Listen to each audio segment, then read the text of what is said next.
On behalf of the Center for Israel Studies at Yeshiva University and the Rabbi Arthur Schneier Program in International Affairs and Judaic Studies at YU, I want to welcome you to this wonderful special event. And I want you to know this is the first in a series entitled Crisis and Hope, where different historians will be coming to the discussion to bringing aspects of the past to the present.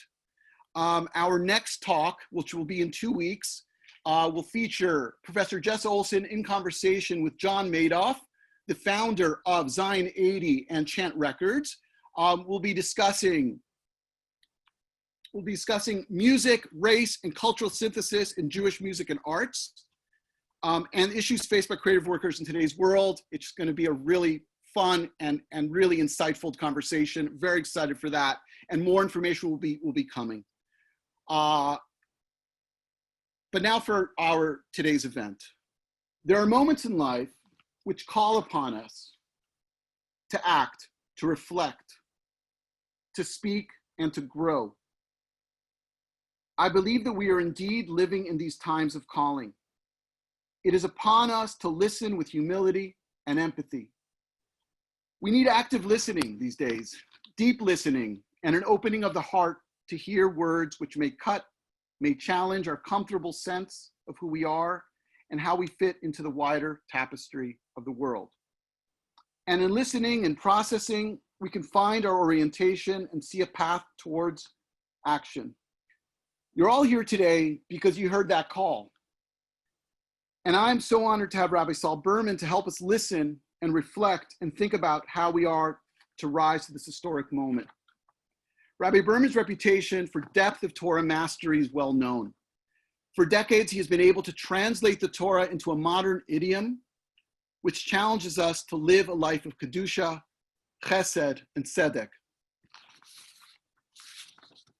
I'm going to give a bio for Rabbi Berman. Most of you on the call know him very well, but those of you who don't should know some of these facts. Rabbi Berman was born and raised in Bedford-Stuyvesant, Brooklyn. He was ordained at Yeshiva University. He also has a JD from New York University, spent time studying advanced law at Hebrew University and Tel Aviv University, has been a professor of law at Columbia University for many years, was the chair of Stern College Judaic Studies, which grew to be one of the largest programs in the country. And since 1990, he's published many articles and a book entitled Boundaries of Loyalty, Testimony Against Fellow Jews in Non-Jewish Jewish Courts, published by Cambridge University. And I don't want to take any more time away. So let's start. I would like to start speaking with you. I'm sorry that I can't see any of you, but I would like to start speaking about one particular incident that occurred in Selma in 1965 during the first of my arrests in Selma for participating in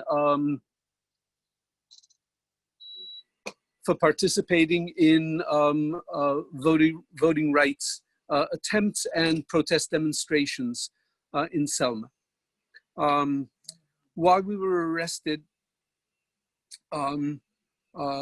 someone walked into a police officer walked into the room in which about 125 of us were, who had been arrested simultaneously were gathered, and asked Rabbi Gumbeiner and myself to leave, to come out of the room. Rabbi Gumbeiner was then the rabbi of the Hillel Foundation in Berkeley. I knew him well, but he had not mentioned to me or to anyone else that that when he was ordained as a rabbi some 30 years prior to that, that his first position was as the rabbi of the Reformed congregation in Selma, Alabama. And apparently his name had gotten out at this occasion, and there were some people in the Jewish community who were aware that he was in town, and they wanted to meet with him. And through a circumstance that I won't describe to you, I and another person were with him in that meeting. So there were three of us who had come to Selma to engage in these demonstrations. And we were meeting with a delegation from the Jewish community of Selma, Alabama. And what they told us was that that it is urgent, that we need to leave Selma immediately. Why so? They explained to us, because the Black community of Selma and the surrounding area had already for some time been engaged in a boycott of white-owned businesses. The members of the Jewish community at that time were largely store owners. And they were therefore suffering economically as a result of this. But now the problem had become compounded by the fact that there were so many rabbis and Jewish people who were in Selma and the area attempting to aid the Black community, that now their Christian white neighbors were refusing to buy from them as well. And therefore they said, you know, they are suffering socially, they are suffering economically, and it's vital for us to leave. This was the beginning of a lengthy conversation. It went on for a few hours. In the sum total, our message back to them was that we could not and would not leave. Because of the following reason, we said to them. It's now 1965, it's 20 years after the end of the Second World War. 20 years after we became fully aware of the magnitude of the extermination of 6 million Jews. And we, the Jewish community, have for those 20 years been telling the populations of European countries that it was not only Hitler who was responsible for the Holocaust, and not only the SS that was responsible, and not only the Germans who were responsible, but that in every European country in which bias against Jews had begun to emerge already in the early 1930s, that it was the fault of the Christian population of those countries who remained silent in the face of the early stages of the antagonism toward Jews. It was their responsibility that the situation was allowed to develop in such a way that 6 million Jews were able to be exterminated. And that in the early years of that, when it might have been possible to stop that development, that Christians, good Christians throughout Europe were saying, this is not our business. And if we speak up, we will suffer economically and socially. And therefore we had best remain silent. Just as the Pope, Pius XII, had at that point in time been instructing the Catholic priests throughout Protestant European countries, particularly Germany, that they should not speak out in favor of Jews because it would result in economic and social bias against Catholics. And we have been telling the Christian world that they all share in the responsibility for the eventual outcome of all of this, that they share in the responsibility for what happened to us as a people. So we said to our religious compatriots in Selma, what exactly do you want us now to be telling Blacks in the United States? And what do you expect us to be telling the Christian population of Europe? That when Jewish interests were at stake and Christians remained silent, that we have the right to condemn them for that and hold them responsible for lives lost. But that when Christian Blacks are being threatened and Jews would risk their social and economic well-being, that we are fully justified in remaining silent. Really? Is that really what we should be telling the society in which we live?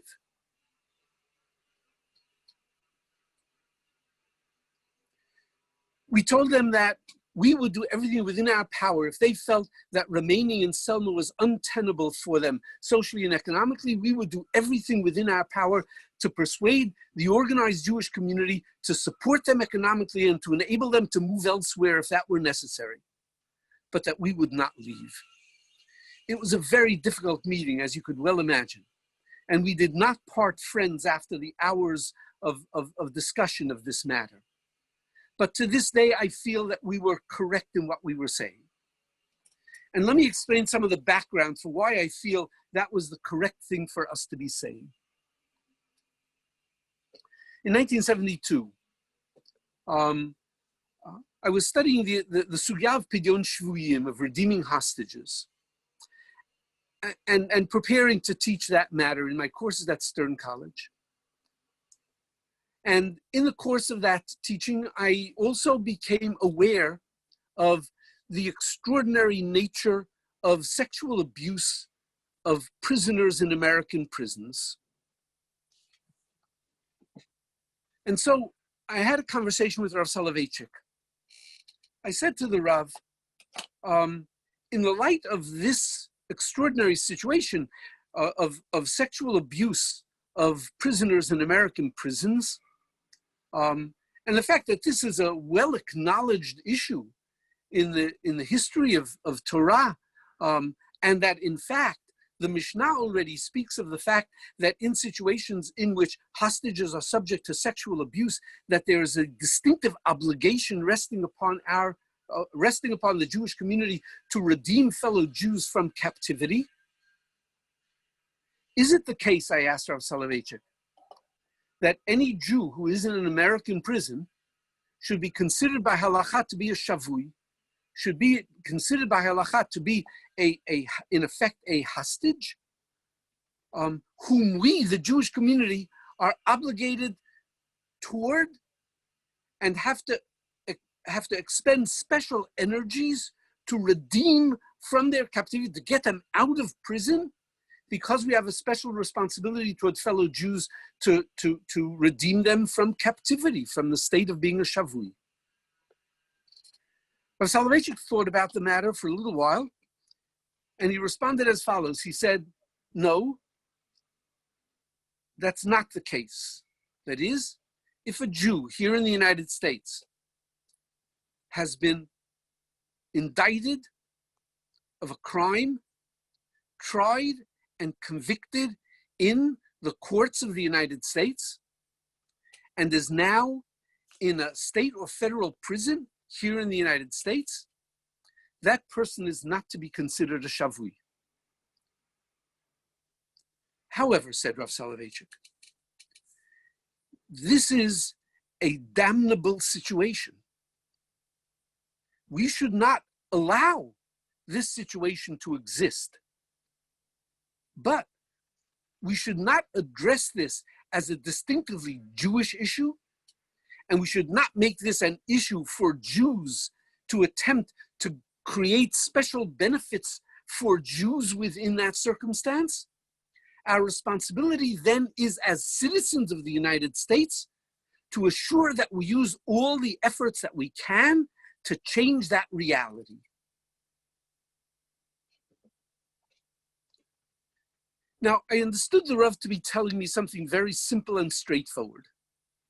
And that is that we as Jews, as citizens of the United States, are complicit in the character of our society, just as were the citizens of Shechem complicit, because the Torah itself imposes upon us, Jews, the same obligations that it imposes on Bnei Noach for the integrity of the values of our society.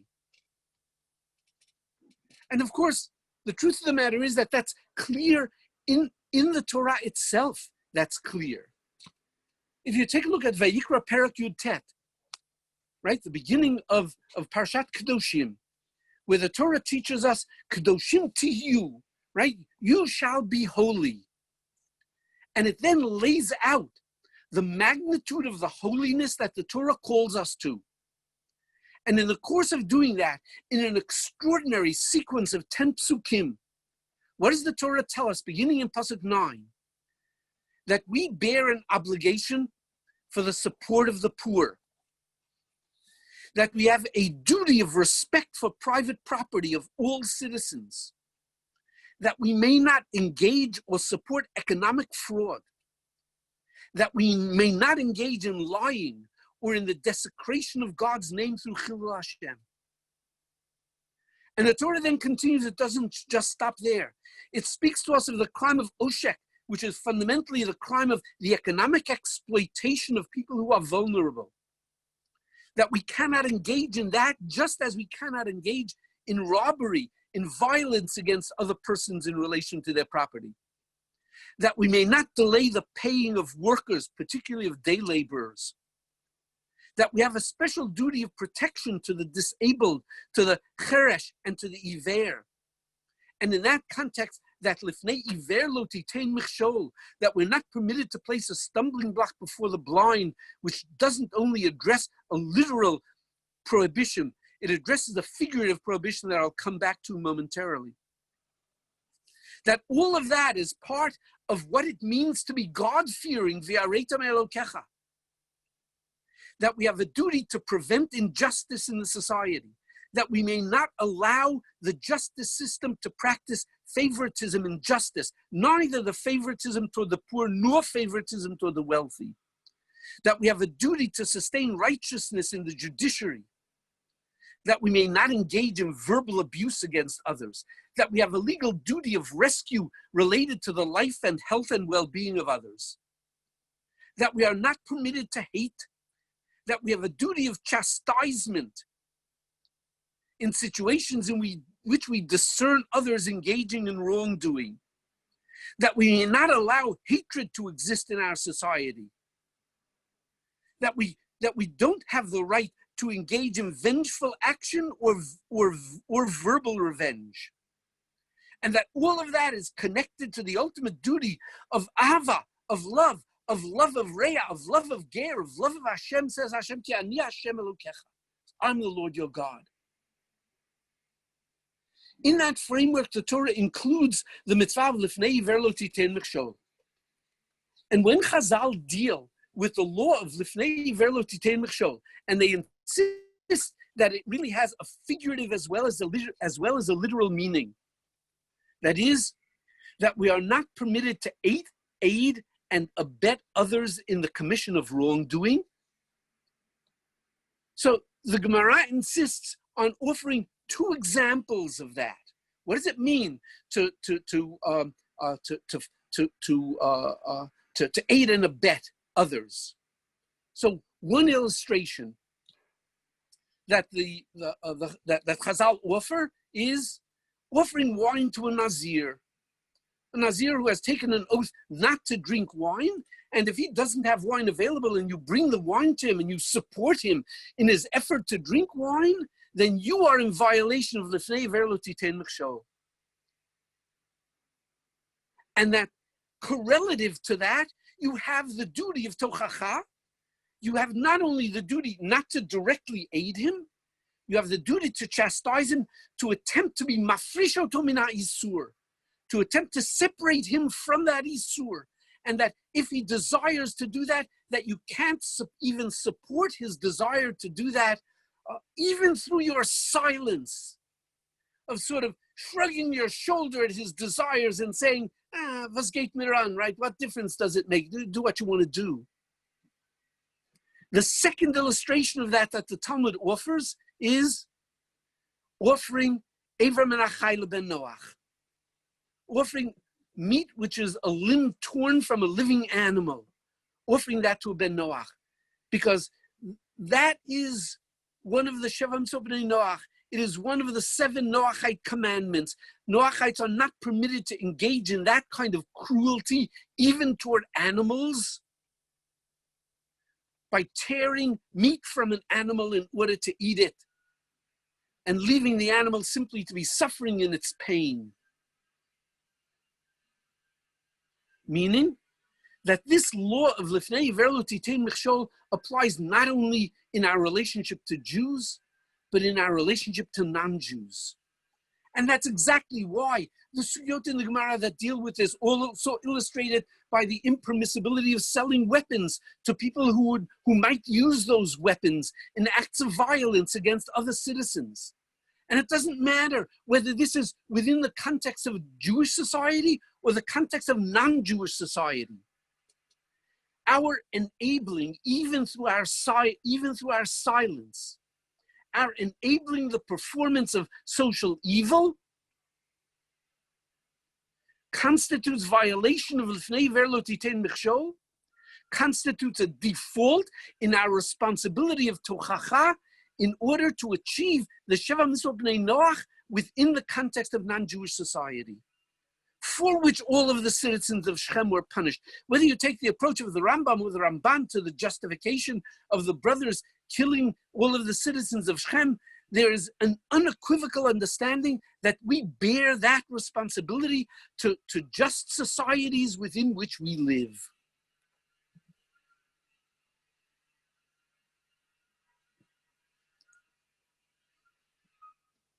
The title of this session is Crisis and Hope.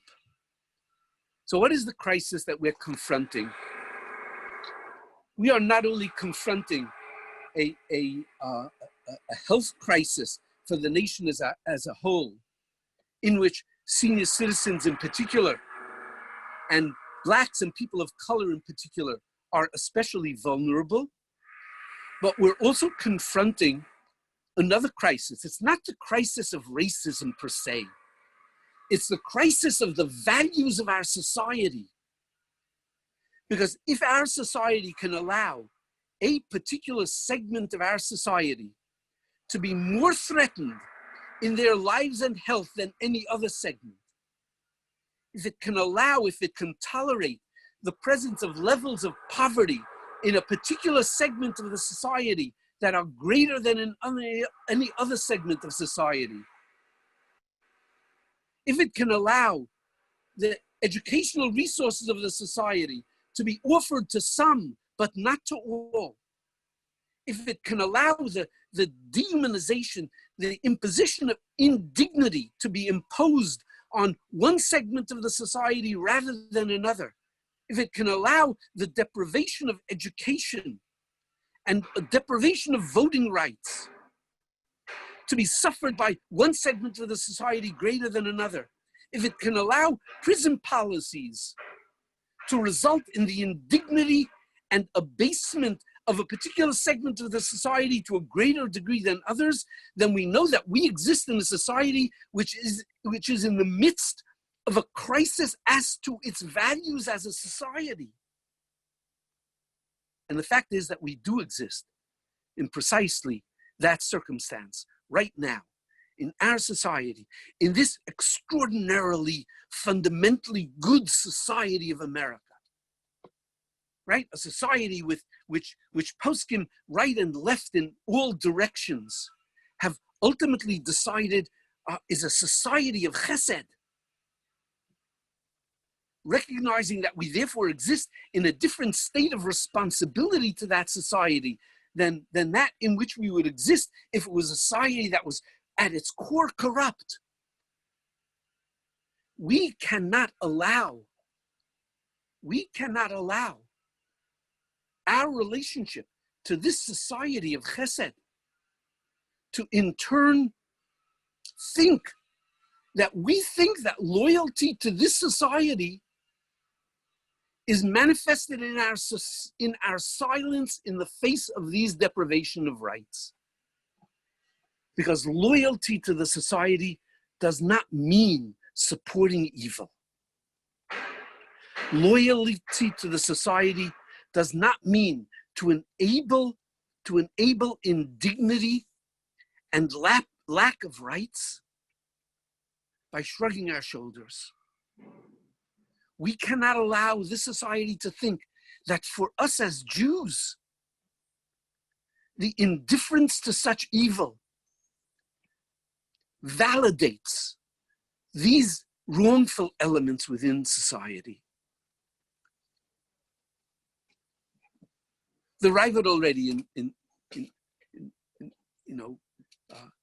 1800 years ago, the Revel already recognized that the duty to prevent another, and fundamentally thereby the duty to assure the justice and integrity of a society would require a Jew even to testify against a fellow non-Jew in non-Jewish courts, to prevent the Jew from violating the crime that he would commit against a non-Jew, and to assure the upholding of justice. That's what Rav Soloveitchik was talking about when he told me that we should not make the bad treatment of prisoners just a Jewish issue. It's an issue for the society, and we as citizens have a responsibility to stand up as Jews from within the framework of our own understanding of what justice constitutes in a society in which we are a part. That we bear that responsibility as citizens. It's the same approach that the Lubavitcher Rebbe took when the Lubavitcher Rebbe, whether you agree with him or not, argued that we Jews should be in favor of public prayer, of prayer in public schools. Because he understood that we as members of this society bear responsibility for the ethical and spiritual integrity of the society, even within the context of the lives of non-Jews.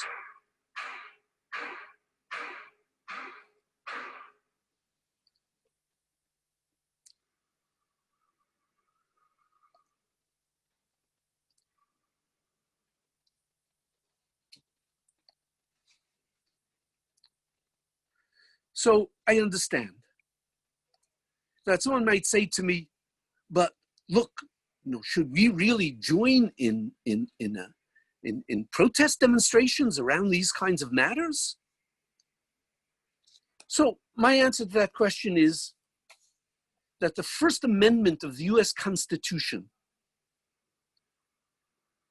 in denying to the government any form of abridging not just freedom of speech or freedom of the press, but denies to the government the right to abridge, the right of the people peaceably to assemble and to petition the government for a redress of grievances, is fundamentally the Constitution's grant to us of the right and the duty to engage in tochacha.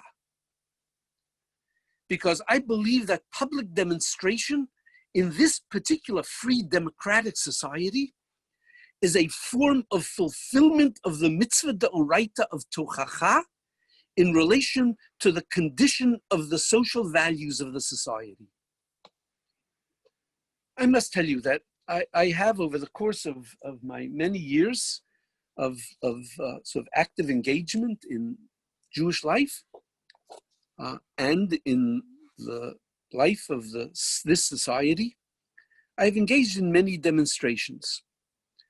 I've participated in demonstrations against the restriction of free speech, against school segregation, against the oppression of Soviet Jewry, and for Israel in a variety of ways, against Arab propaganda against Israel, and against anti-Semitism, and against the sale of AWACS and other advanced weaponry to Saudi Arabia.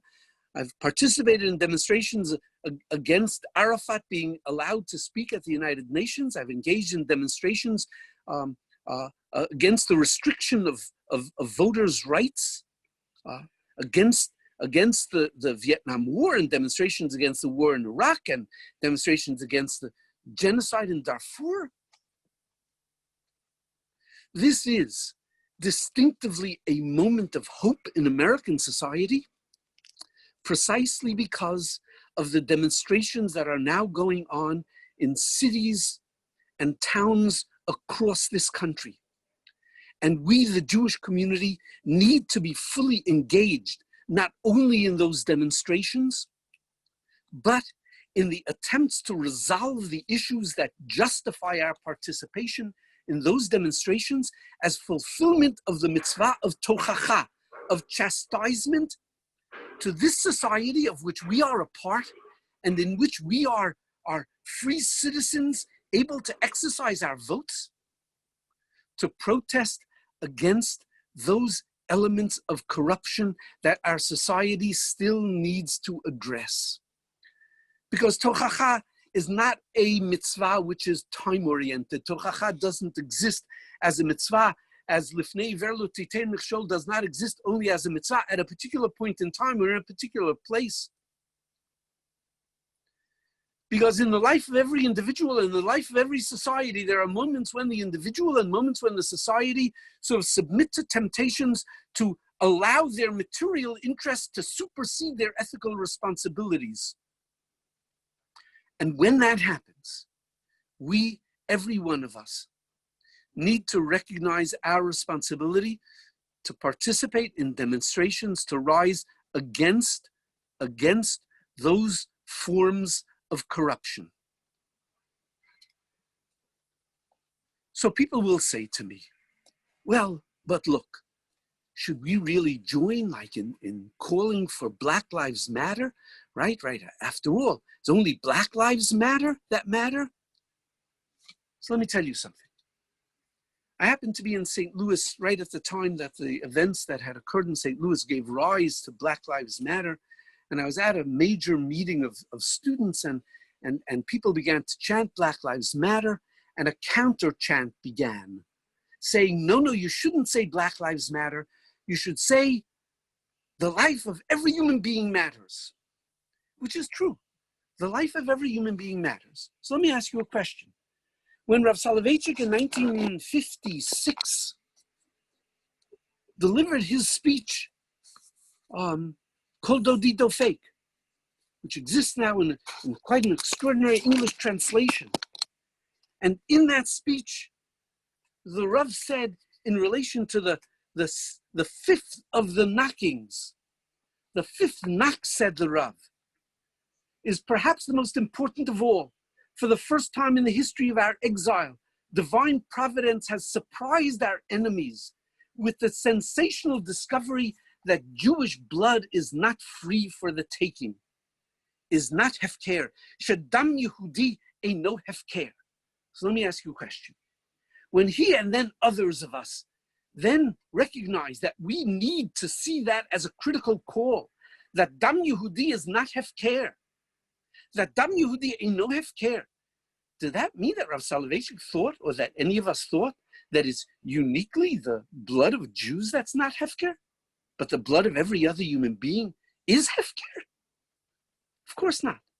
We understood that when there is a threat to Jewish blood, we have to be able to call out that Dam Yehudi is not hefker. And we expect then others, Christians, Muslims, others, to join us at our moment of crisis in saying that the blood of Jews is not hefker, without it being a compromise of the fundamental principle that this means that the life of no human being is hefker, that the blood of no human being is hefker.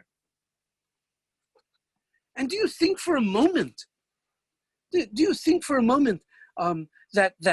when the Torah itself in Shemot chapter 22 speaks, and it says that Hashem told Moshe to tell Bnei Yisrael that ger lo toneh v'lo tilchatzenu, and that kol yatum va'almana lo ta'anun, that the ger, the stranger, the convert and the stranger, the resident alien, should not be emotionally exploited in economic contexts, and that the yatom, that the orphan and the widow should not be exploited.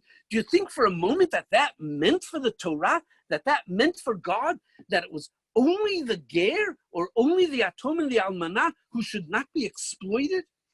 And that when HaKadosh Baruch Hu himself then goes on to say, listen, if you afflict any widow or orphan, if you afflict them in any way, and if they cry out to me, I will surely hear their cry, and my wrath shall be hot, and I will kill you with the sword, and your wives will become widows, and your children will be fatherless.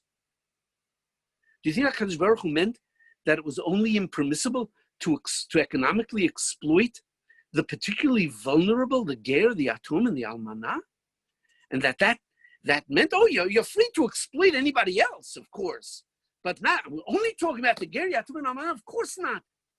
It means that there is a special concern for the ger, the atum, and the almanah. There's a special concern that HaKadosh Baruch Hu himself reflects for those who are distinctively under threat, and that we should not think that calling out Black Lives Matter means that nobody else's life matters. It means that we recognize that when there is a special threat to a particular population, that we should be there being able to call out that those who are particularly vulnerable should not be exploited because nobody should be exploited. But that we have to take cognizance of the fact that at given points in time, certain segments of the population are distinctively vulnerable, and therefore we have to be able to raise our voices together with them in saying, yes, Black Lives Matter.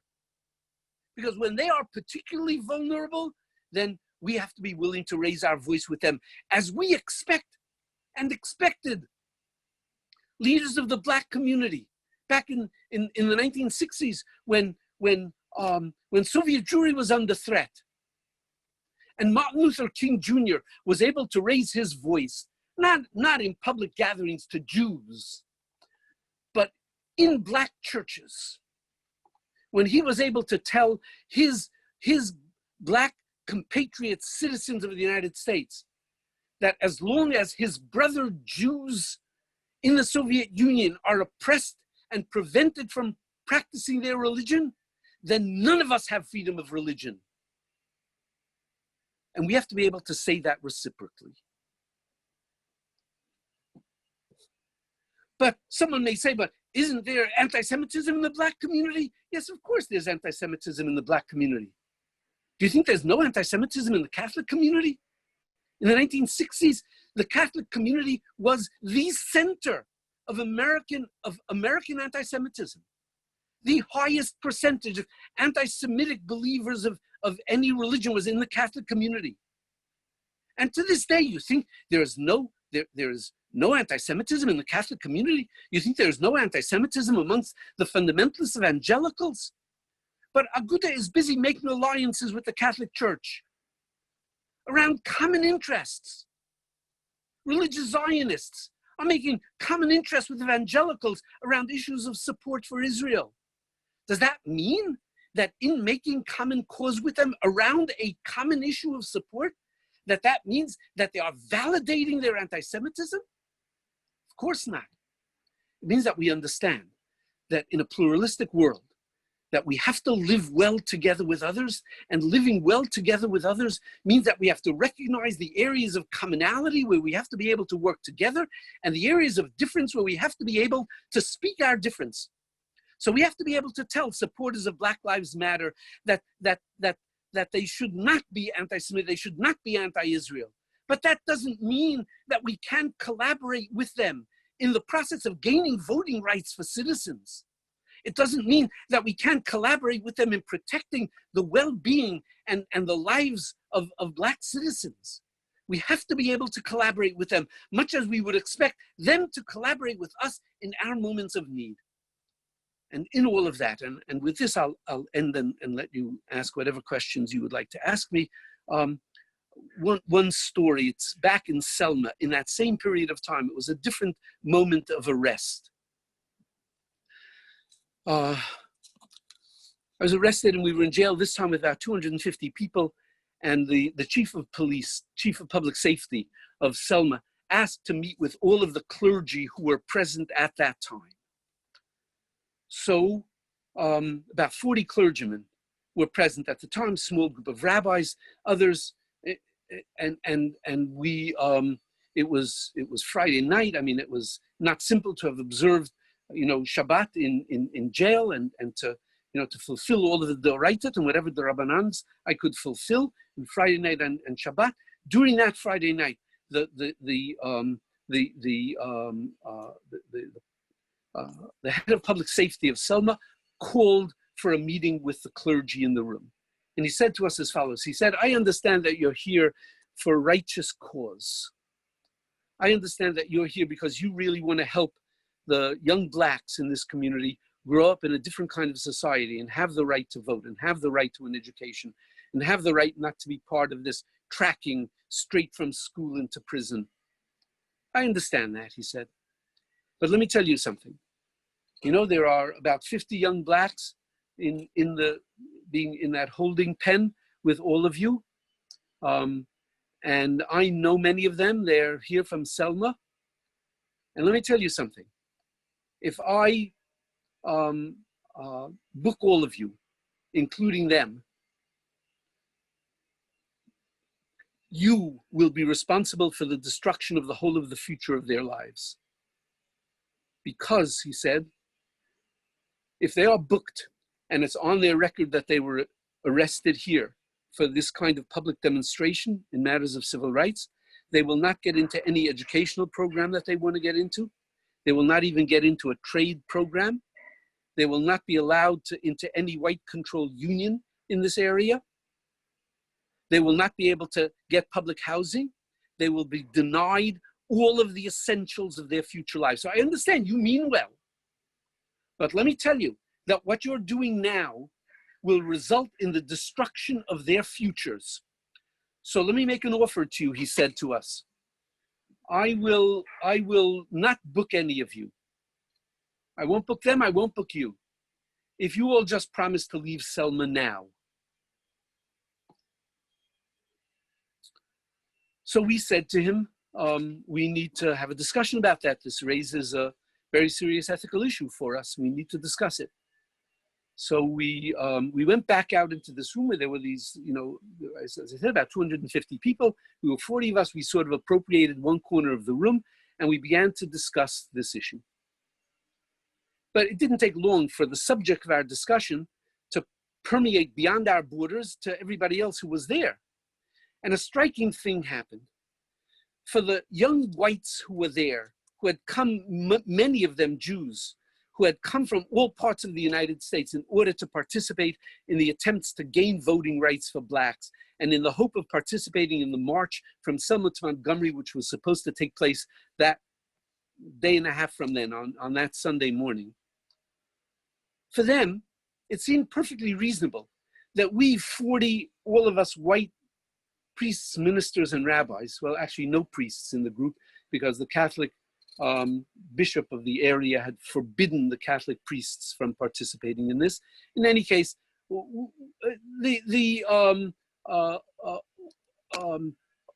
was quite reasonable to these white young people that we clergy should discuss this matter and then make a decision about this. But to the young blacks who were sitting there, that was not so clear that it made sense. And they began to speak about this, and then their voice began to be raised in this room. And they essentially said as follows. They said, listen, you know, we do understand that you mean well. But if your interest is in helping us, then don't you think we're entitled to a voice in this decision? I mean, do you just want to colonize us in the same way that slave masters colonized us here in America for hundreds of years? In which we have no voice, even in what's good for us, no voice in determining our own future? Really? Well, that set off a huge controversy. And relatively rapidly, we realized, the clergy realized that, you know, there was justice in this claim. And so a decision was finally made that we would have open discourse on this matter for as long as it would take, and that we would then take a vote of everybody present, and that we would abide by the majority vote. With that in mind, began what for me, I must admit, was one of the most extraordinary Beit Midrash experiences I have ever had in my life. 250 people attempting to argue out the ethical dimensions of what it means to engage in this kind of demonstration and to then suffer the consequences, balanced against the possible destruction of the lives of a group of people who are here. And all sorts of issues were, philosophical issues were raised, communal issues were raised, sociological issues were raised, every religious issues, religious texts were being quoted, biblical texts and other texts being quoted all over the place. Periodically, a group would sort of break off and go into a corner and start debating one particular issue and then come back to the group and present about their thought on that matter. Went on for hours, literally into the early hours of the morning, until finally everyone had had their say. And we decided then it was time to take a vote.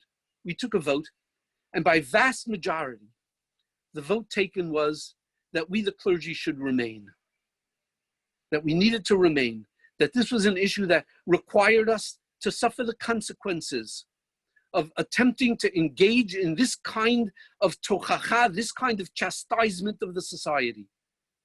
And so we agreed to stay. A group of the clergy went out to call the chief of police, the head of public safety. He was very unhappy with our decision and had some sort of abusive words to say to us. But we then went back into the room and spent the bulk of the rest of the night simply talking to people. On Shabbat at around 11 o'clock in the morning, a police officer came in and he announced that the chief of public safety had decided that he was not going to book any of us, that we were all going to be released, but that since the prison was on the other side of the white neighborhood from the Brown's church, which was the center of activity for the Black community and for those who had come to support them, that they were setting up buses in front of the prison, and that as soon as the buses arrived, we will be asked to go down to the buses and load onto the buses, and they'll drive us to the church.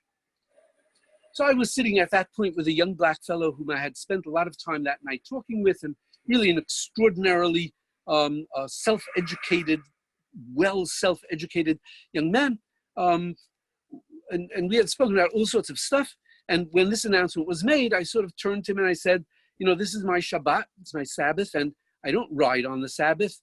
And, I know that a case can be made for it in this situation, but it's been difficult enough for me to have been sort of separated from a variety of elements of my Shabbat that already were somewhat difficult for me. I'm not going to ride. I'm not going to ride on the bus. I'll walk back. So he said to me, no, you're crazy. You can't walk back. I mean, it'll be really very dangerous for you. Well, he's right. Walking through the white neighborhoods can be very dangerous. So I said, listen, during the time that I've been here, I've already been through the white neighborhoods numbers of times. I'm not going to be walking together with Blacks, which would make it much more dangerous for me. Just be walking alone. I know which bars already I need to avoid on the main drags. I'll be fine. And he said, no, you won't be fine. You can't do this. I said, listen, that's my judgment to make. This is what I'm going to do. So soon after that, we got separated, and I proceeded to, I don't know what I was doing, waiting for us to be discharged. And then about 45 minutes later, the police officer came into the room and said, okay, the buses are here. Everybody should line up to go down to the buses. So I lined up together with everybody else. I was not far from the front of the line because I wanted to be able to sort of walk off as the people were going down. And then he took us out to the main entrance. There's a flight of stairs going down. And he said, okay, the buses are here. You can all start walking down and loading onto the buses. At which point, the people in the front line said to the police officer, no, we're not getting on the buses. So he said, what do you mean you're not getting on the bus? Damn straight. I mean, he used other kinds of language. You're getting on the buses. And they said, no, we're not getting on the buses because there's a rabbi here and this is his Sabbath and he won't ride. And if he won't ride, we're not going to leave him alone in danger. We're all going to walk back. We're all going to walk back together. Well, the officer started cursing, and then he called the head of police, and eventually came back to us, and he said, okay, here, it really will be dangerous for all of you to be walking back. So we're going to accompany you back. So now you have to understand, over the past more than a year that Selma had been a center of these kinds of protest activities, the police in Selma had been committed to protecting the integrity of the white neighborhoods, not allowing any demonstrations in the white neighborhoods. And there we were that Shabbat at around noontime. About 250 people, mixed white and black, walking down the center of the main streets of the white neighborhood, with buses accompanying us on one side and the phalanx of police officers accompanying us on the other side, because in that short period of time, we had developed the capacity to hear each other. We had developed the capacity to respect each other and understand that we were engaged in a joint effort, in an effort that in which there was a sense of valuing and a sense of the integrity of the other. And for the first time in a year, virtually the whole of the white community of Selma became deeply aware of the alliance that had been formed between whites and blacks around the issue of protecting blacks. So I say this because I think it's vital for us to learn, not just to demonstrate, but to listen. We can't think that we have all the answers and that, we're smart and, we have all the answers. We have to really listen to the black community. We have to listen and take in what they're saying, take in what constitutes for them the elements of indignity and social debasement that exist in our society. And then we have to be able to raise our voices and place our presence together with them in order to solve these social issues in our society. And there is great hope. There is great hope in the demonstrations that are now taking place. There is great hope in the voice of the whole of the society, of blacks, of whites, of browns, of people of every color, of every race and every religion, joining together to recognize that these are problems that need to be addressed by all of us in hearing each other and then acting together to solve these problems. Thank you all very much for hearing me out. I'd be glad to answer whatever questions you still have, if there's anybody still there. Rabbi Berman, there are 145 people. Ronnie, I can't hear you. You can hear me. Are you speaking? Yeah. How about now? How about I can't hear you. Because I'm not muted. Let me change something here. I can't. I'm sorry. I hear you fine. Rabbi is muted. You're not muted. Hello. Hi. Hi, what's happening? I hear both I of you. see a list of participants. Yeah, I hear everyone. Yep. Yeah, I hear both of you. Guess what? I just had to touch close, and here I am. I can see again. Okay. Thank you. Okay. I'm back. All right. Were you able to see me during that? I can't hear you. Yeah, you still can't hear me? What? You still can't hear me? I cannot hear you. Oh no. I don't know what to do about that. Unmuted. He has to go to the bottom of his screen and unmute. You can hear me. I can hear you. Yeah, I'm here. Right? I can hear Ronnie. I raised it. I Rabbi Berman. Maybe I'll.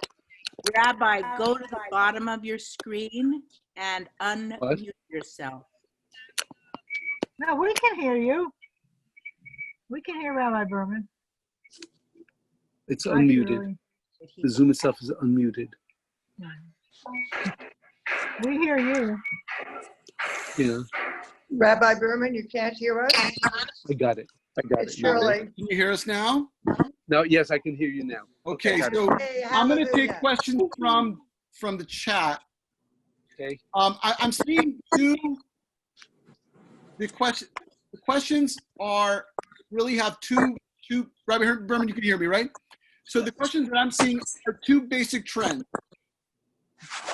Both of which I think you've touched on, but let's go deeper and I think a little bit more immediate. One of the trends of the questions had to do with the issue you directly dealt with, which is partnering with people who will say things directly that directly impinge on our other loyalties. So, for instance, the sometimes very fierce anti-Israel rhetoric of some Black Lives Matter activists and the platform itself, things of that nature. You dealt with it, but in a practical, day-to-day, dealing with, how do you deal with that? The other one, I would say both of the trends, and you can answer them as you think it may be best. Can everyone else mute themselves? Okay, thank you. All right, so the second trend is a question of white complicity, and I guess white Jewish complicity, the extent of which Jews have an obligation to somehow atone or do some sort of, no, there's more than just standing up for justice as equal citizens with our fellow Americans, but somehow a sense of guilt and that weight, which you see a lot of images floating around social media of kind of self-flagellation, and how do you think about that? What's a more, what's your insight? So one of them is, again, the question of partnering, and I would add a third element here, which is, not just the anti-Semitism that sometimes appears, but the fact that some of the riots have been violent, and that there are violent elements and the chaos that ensues and all that, which obviously we know that you're not at all condoning. So I don't know. So I'm gonna leave them. I'm gonna mute. Can everyone mute themselves? I want to remind everyone to mute. I'm afraid if I mute everyone, I'll mute Rabbi Berman, and that's not what I want. Okay. So can you hear me? Yes. So first of all, in regard to partnering, it's a very difficult line to draw, right? I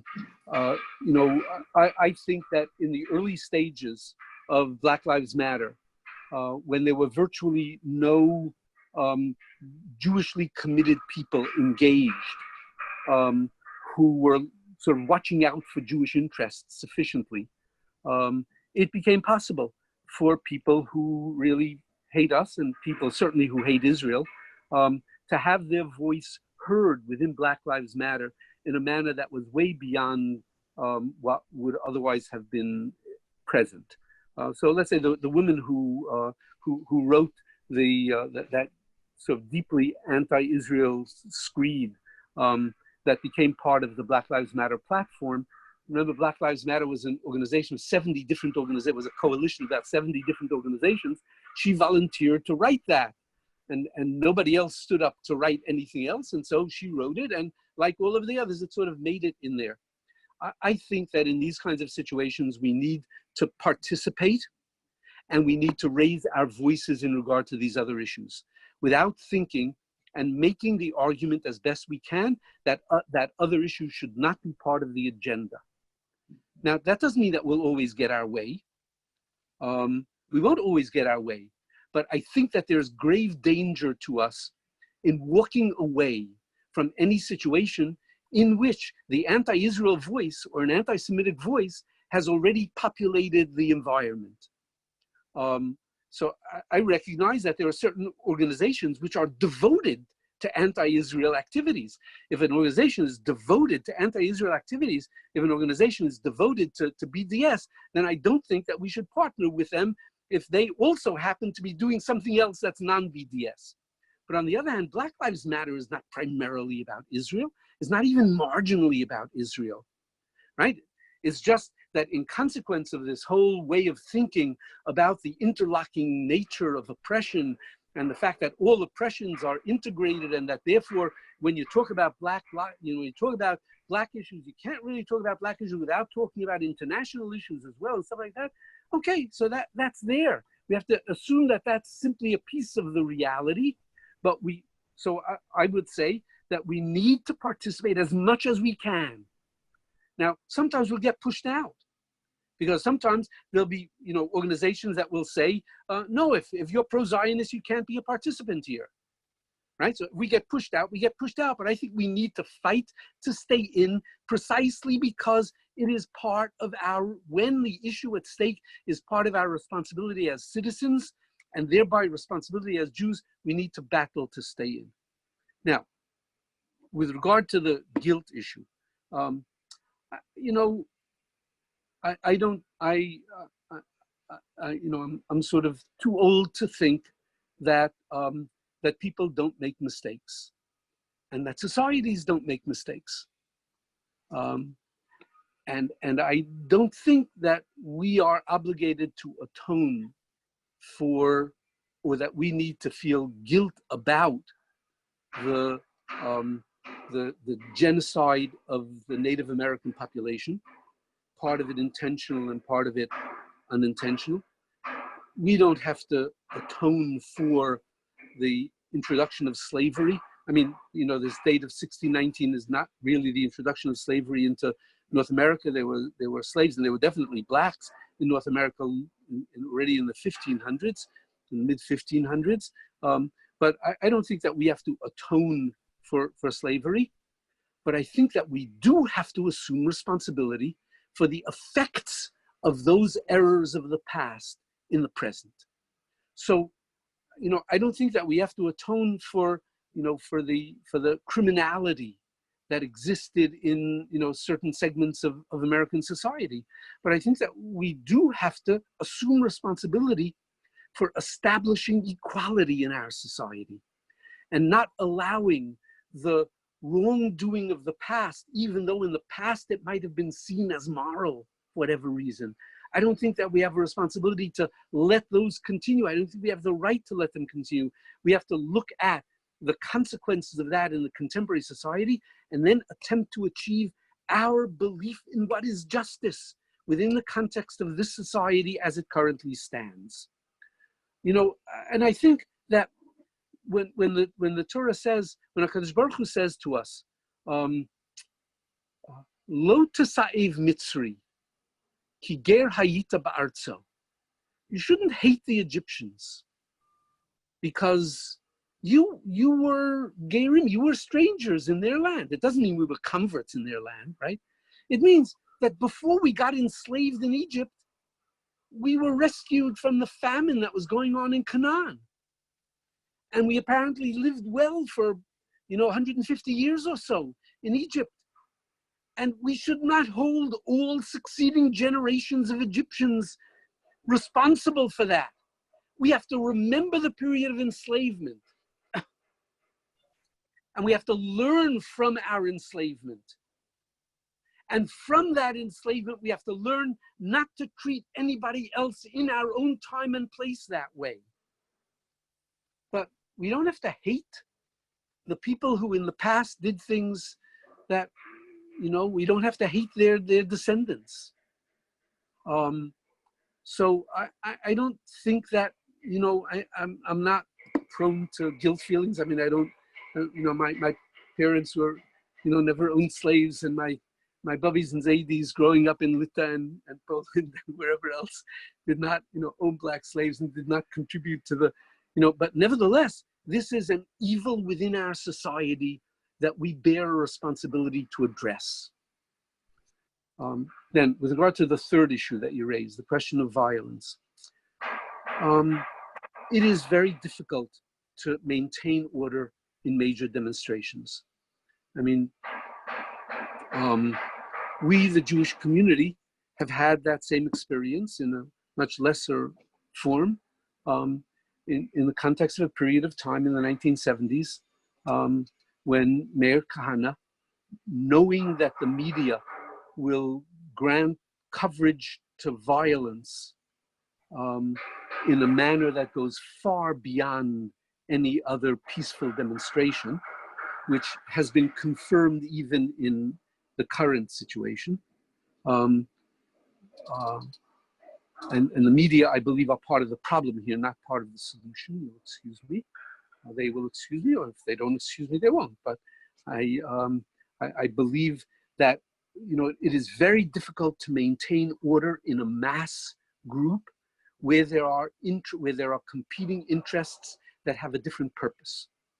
So when I was actively engaged in the 1970s in helping organize public demonstrations for Soviet Jewry and for Israel in the 70s and all the way through the 80s and into the 90s, you know, there was always the danger that Kahane the Jewish Defense League would attempt to cause some violent incident around which all of the media would immediately gather, distracting everybody from the central purpose of the gathering. I mean, so much so that already, I mean, in 1969, when Shelley and I moved from Berkeley to Boston, we have time for a slightly longer comment on this. Okay, in 1969, Shelley and I moved from Berkeley to Boston. I became the rabbi at the Young Israel of Brookline. And soon after I arrived there, I was approached by a number of young men who told me, came to my home to meet with me and told me that they would like my support in organizing a chapter of JDL in Boston.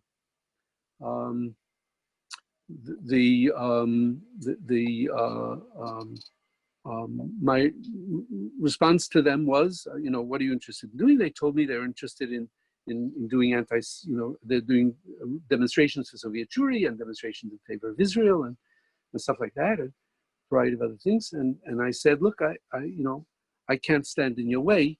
I said, but if you organize a JDL chapter here in Boston, I will publicly, from the pulpit, condemn it because of the likelihood of violence resulting, because I think that's what Kahana sees as an essential medium of achieving his purpose. In any case, we ended up arriving at an agreement in which they agreed that to my conditions, namely that there would be no violence at public demonstrations, that we would organize a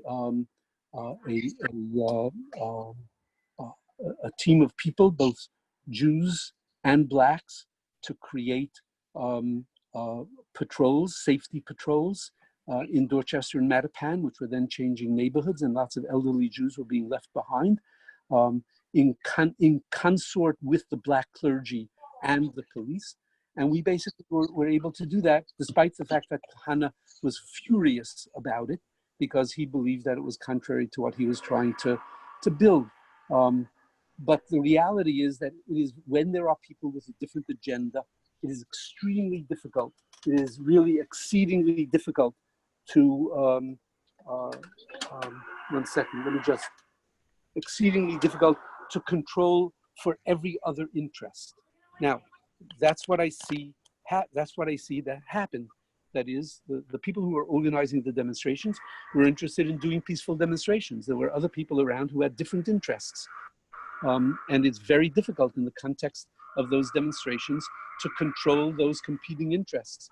And that there would be violence that would result from that, and the destruction of property and theft and raiding is all, it's all evil stuff, and it needs to be condemned.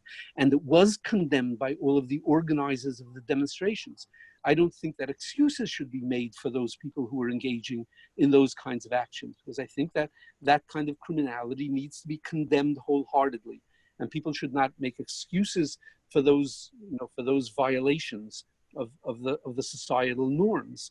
But we need to take cognizance of the fact that the people who are organizing peaceful demonstrations are themselves the ones who are being victimized by those actions, because what it means is that the media are hanging around till 11 o'clock at night in the hope that they're going to be able to catch the firebombing of a police car or the destruction of the front window of a store, and that they are thereby distracted from addressing the issues, and that people who are opposed to the purposes of the peaceful demonstrations can then use that degree of violence as an excuse for not supporting the causes that underlie those peaceful demonstrations.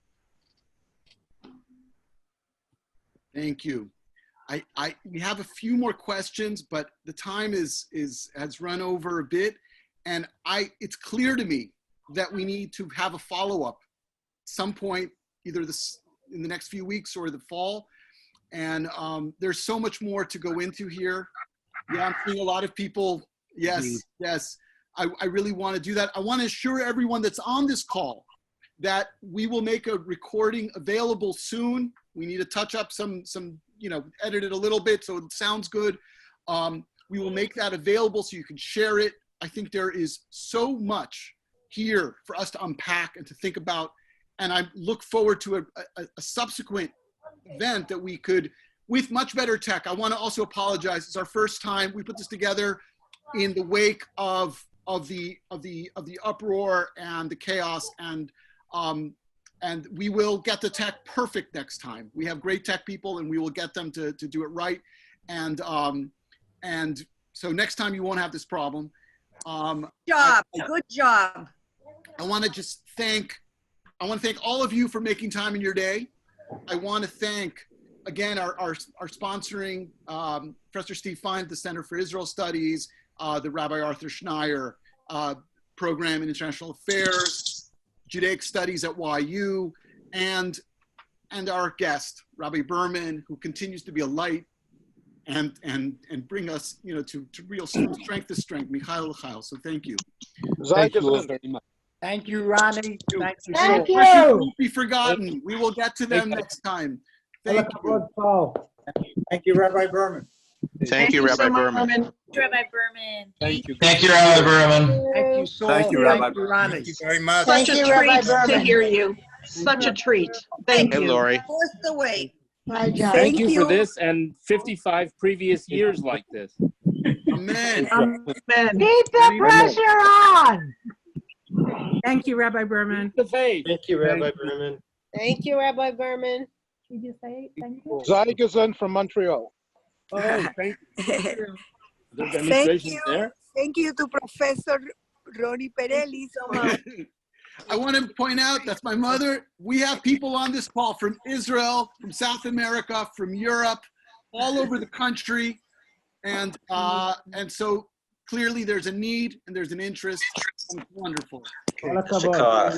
Continue. Message has got to get out broad and wide. Amen. Thank you, Ad. כולנו כאחד. Good. Thanks, Wendy.